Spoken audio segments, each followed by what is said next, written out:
Assalamualaikum warahmatullahi wabarakatuh. Jumpa lagi di IES Channel. Sahabat pembelajar, kali ini kita akan membahas sesi tentang bagaimana mengulas atau menarasikan kerangka konseptual dan hipotesis di dalam penelitian.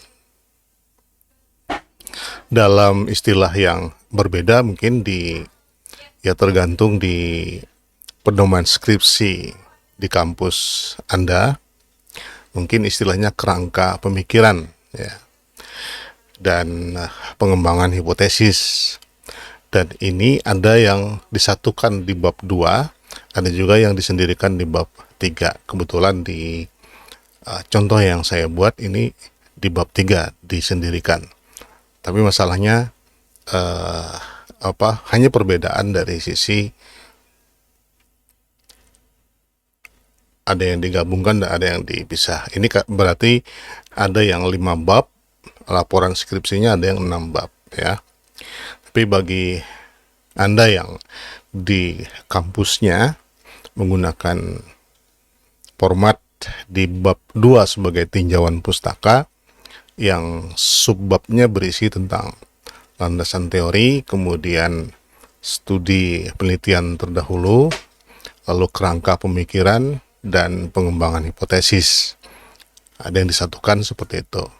Nah, di sesi sebelumnya, di video sebelumnya, saya belum menjelaskan tentang bagaimana mengembangkan kerangka konseptual atau kerangka pemikiran dalam istilah yang berbeda tadi, dan juga mengemukakan pengembangan hipotesis. Baik, apapun formatnya, secara esensial sama isinya ya. Kita langsung pada contoh. Di sini saya sudah siapkan contoh. Nah, yang saya katakan tadi bahwa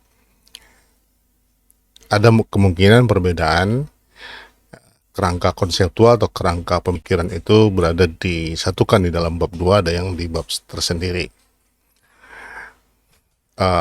Tapi esensinya sama, bahwa kita harus mengembangkan kerangka pemikiran atau kerangka konseptual untuk membangun model penelitian yang kita akan lakukan. Nah, dalam mengembangkan kerangka konseptual atau kerangka pemikiran ini tentu saja berdasarkan dari hasil kajian kita terhadap penelitian terdahulu ya, yang kita rangkum dalam satu tabel. Pada akhirnya kita buat rangkumannya.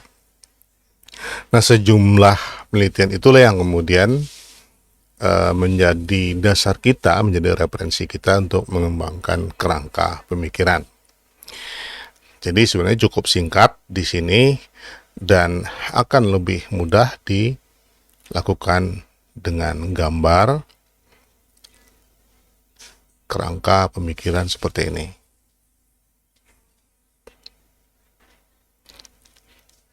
Kita lihat, nah, ini adalah gambar kerangka pemikiran atau kerangka konseptual penelitian.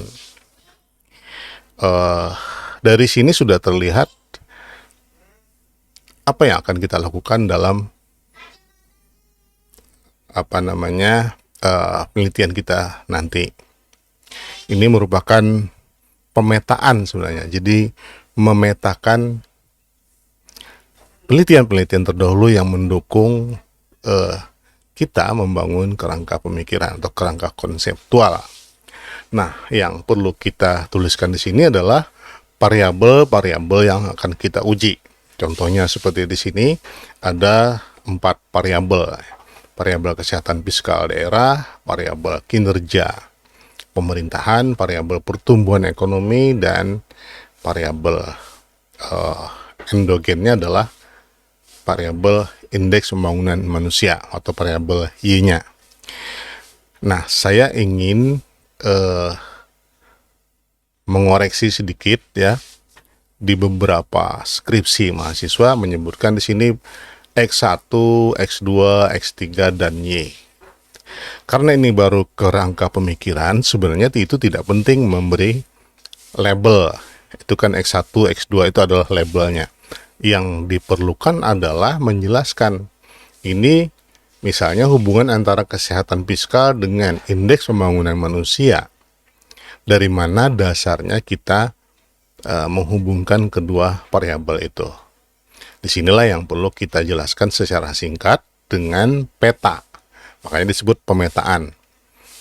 Ya meta mind gitu ya, pemetaan pemikiran kita. Nah, di sini saya memberi kode 1, 2, 3, 4, 5, 6. Tentu saja ini berdasarkan hasil penelitian. Jadi kalau ada juga yang karena tidak banyak referensinya, maka disebutkan langsung di sini nama-namanya. Tapi kalau banyak dan lebih ringkas sebenarnya dengan kode seperti ini, dengan penjelasan di bawahnya. Di sini ada. Jadi berdasarkan kajian penelitian terdahulu kita, di sini kan ada 18 referensi yang menjadi sumber acuan kita dalam mengembangkan konsep atau model penelitian ini dari 1 sampai 18. Ini adalah kode penelitinya. Saya ambil contoh misalnya di sini antara kesehatan fiskal atau KFD yang dihubungkan dengan indeks pembangunan manusia ada 7 peneliti, ada 7 penelitian terdahulu yang mendukung penelitian ini yang relevan. Ya, saya sebut relevan itu berarti bukan yang sama, tidak selalu sama.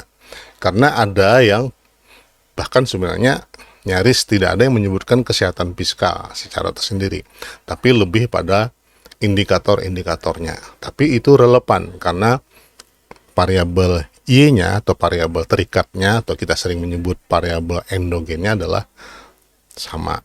Gitu. Nah, di sini ada 7. Nah, 1 sampai 7 ini.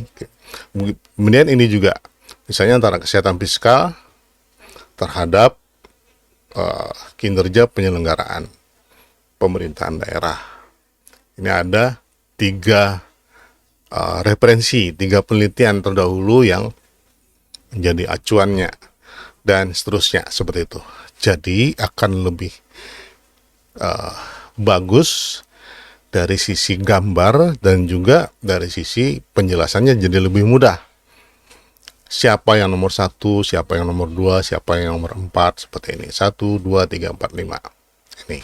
Dan sekali lagi di sini yang kita tuliskan di sini sudah dikaji di bagian pembahasan atau studi penelitian terdahulu. Nah, kita tinggal memetakannya seperti ini. Hubungan ini akan menunjukkan model analisis apa yang akan kita lakukan nanti. Itu enaknya seperti itu. Jadi kita sudah akan tahu bagaimana nanti melakukan pengujiannya. Nah kemudian setelah kita bisa memetakan ini, baru kita membangun hipotesis. Kalau membangun hipotesis, tentu kita akan menguraikan masing-masing antara kesehatan fiskal daerah dengan indeks pembangunan manusia, antara kesehatan fiskal daerah dengan pertumbuhan ekonomi, antara kesehatan fiskal daerah dengan kinerja penyelenggaraan pemerintahan, dan seterusnya. Jadi masing-masing kita akan uji berdasarkan hipotesis yang akan kita kemukakan. Nah, dengan ada peta di sini, misalnya contoh di sini, kesehatan fiskal daerah berpengaruh terhadap indeks pembangunan manusia. Ada 7 penelitian. Maka ketika kita mengembangkan hipotesis ini, hubungan antara kesehatan fiskal daerah dan indeks pembangunan manusia, maka ketujuhnya itu kita jelaskan di sini yang mendukung penelitian hipotesis ini. Ini yang namanya membangun hipotesis. Dan perlu saya ingin ingatkan, ini memang ada perbedaan. Ada yang hanya menyebutkan penelitian-penelitian yang hasilnya signifikan saja. Kalau tidak signifikan, terus tidak dimuat. Ada yang seperti itu. Tapi menurut saya, logikanya, kalau semuanya yang signifikan saja, ini kan menunjukkan seolah-olah penelitian ini, semua peneliti ini menunjukkan hal yang signifikan di sini. Lalu pertanyaannya, di mana gapnya kalau semua hasil penelitian sama? Padahal kita melakukan penelitian ini karena ada gap itu. Ada perbedaan antara penelitian satu dengan lainnya. Ada yang tidak konsisten hasilnya. Di bagian studi penelitian terdahulu atau pembahasan di penelitian terdahulu, kita menjelaskan tentang siapa meneliti apa, bagaimana menelitinya, dan apa hasilnya. Apakah di sini kita akan ulang? Ya tidak. Jadi yang kita sebutkan di sini adalah siapa meneliti yang berhubungan dengan ini dan hasilnya apa. Jadi ada yang mendukung, ada yang tidak mendukung. Ada yang mengkonfirmasi penelitian sebelumnya, ada yang tidak mengkonfirmasi penelitian sebelumnya. Kalau kita hubungan dengan proses hipotesis itu berasal dari sintesis, maka sebenarnya kita harus menghubungkan keduanya, baik yang signifikan maupun yang tidak signifikan hasilnya. Toh kedua-duanya adalah hasil sebuah penelitian yang menghubungkan dua variabel ini. Tuh. Nah, jadi kita harus menyebutkan juga di sini siapa yang mendukung, siapa yang tidak mendukung hasilnya. Atau secara teknis ada yang hasilnya signifikan berpengaruh, ada yang tidak signifikan berpengaruh. Secara singkat seperti itu. Nah, berdasarkan ini ya, pemetaan 1 sampai 7 ini, lalu kemudian kita bangun hipotesis. Hipotesis pertama, kesehatan fiskal daerah berpengaruh positif terhadap indeks pembangunan manusia. Ini adalah dugaan kita sesuai dengan kerangka teori. Nah, lagi-lagi teori.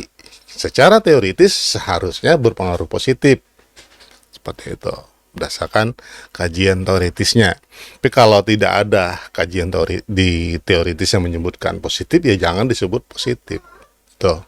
Apalagi ini berdasarkan arah ini, maka ini mestinya memang berbahasa positif. Jadi kalau ada pertanyaan, kenapa harus ada kata positif? Gitu. Bagaimana kalau pengujiannya hasilnya negatif? Nah, itu nanti kita di pembahasan. Ya. Ini menunjukkan bahwa sudah arah gitu. Jadi arahnya sudah pasti di secara narasinya begitu ya. Jadi kita narasikan. Kesehatan fiskal daerah berpengaruh positif terhadap indeks pembangunan manusia. Nah, begitu juga seterusnya. Ini. Nah, di sini ada peran mediasi. Peran mediasi pertumbuhan ekonomi antara kesehatan fiskal daerah dan indeks pembangunan manusia. Kita lihat gambarnya. Nah, antara kesehatan fiskal daerah dimediasi oleh pertumbuhan ekonomi, ya. Saya ulangi, kesehatan fiskal daerah dan indeks pembangunan manusia dimediasi oleh pertumbuhan ekonomi. Nah, jadi di sini ada hipotesis yang menguji satu mediasi, kemudian dua ya, 1, 2, 3, 1, 2, 3, 1, 2, 3, 4. Jadi ada 4 mediasi. Ini yang disebut sebagai multiple mediation yang kita harus uji di dalam penelitian seperti ini. Nah, jadi lebih mudah kalau kita petakan seperti ini. Nah, sampai seterusnya menyelesaikan semuanya di bab atau di bagian di subbab 2 bisa, atau di bab tersendiri, bab 3. Ya, terutama kalau misalnya penelitian cukup kompleks ya, satu bab kayaknya kurang cukup ya. Tapi ini kembali lagi kepada pedoman atau selingkung yang digunakan di kampus, teman-teman, sahabat pembelajar yang sekarang menjadi pejuang skripsi ya, pejuang skripsi. Nah, itu baru kemudian nanti kita akan membahas tentang metodologi. Baik, saya kira ini ya khusus untuk video ini menjelaskan tentang bagaimana mengemukakan atau menarasikan dan menampilkan kerangka pemikiran atau kerangka konseptual dan pengembangan hipotesis yang nanti akan kita uji. Begitu. Mudah-mudahan cukup jelas dan bermanfaat bagi kita semua. Semangat menulis skripsi, semangat meneliti. Keep learning, doing, and praying. Wassalamualaikum warahmatullahi wabarakatuh.